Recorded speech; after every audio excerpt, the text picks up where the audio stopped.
Bonjour et bienvenue chez Megahertz Shop. Aujourd'hui, je vais vous présenter une antenne sectorielle 180 degrés. Donc 180 degrés, c'est assez rare.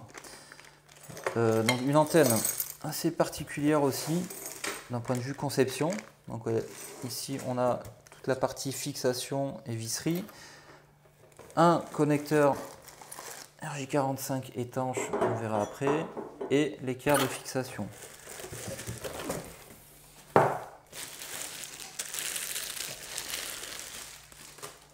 Donc cette antenne, donc je l'ai dit, sectorielle, finition plastique brillant.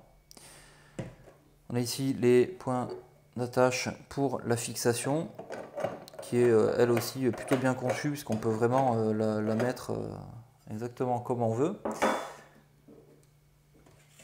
Ici on a un capot qui est livré avec une seule vis, qui est plutôt sympa. Pour le démontage, c'est plus pratique. Ensuite on met toutes les vis.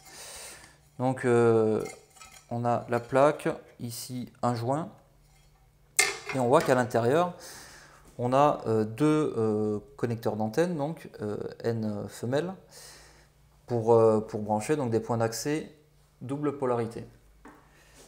Ensuite ici on voit qu'on a des supports de cartes, donc c'est compatible avec pas mal de cartes, notamment Micro-Tik.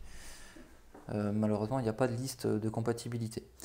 Ici, on a une prise RJ45 donc qui permet de ressortir à l'extérieur du boîtier. C'est pour ça qu'ils nous fournissent ça. C'est pour faire la liaison étanche. Donc, on ramène directement notre câble avec du PoE.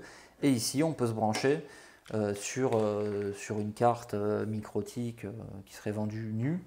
Ou parce que l'espace le permet, on pourrait imaginer par exemple mettre un Rocket Ubiquiti. Les dimensions intérieures, on a 21 par 11 cm, donc ça laisse pas mal de possibilités par rapport à tout ce qui se fait en termes de points d'accès, ceux qui n'intègrent pas l'antenne bien évidemment. 1,5 kg pour l'antenne, 51 cm par 14 et par 9 cm d'épaisseur.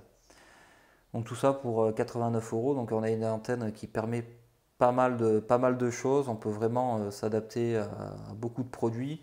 Et c'est quand même assez rare d'avoir un logement prévu justement pour intégrer la partie électronique qu'on a souvent envie de mettre à l'abri.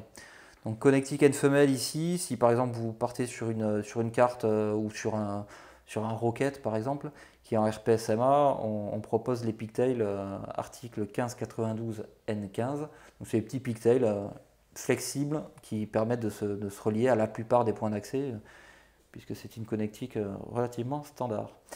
Voilà, donc c'est tout pour cette nouvelle vidéo, et à bientôt.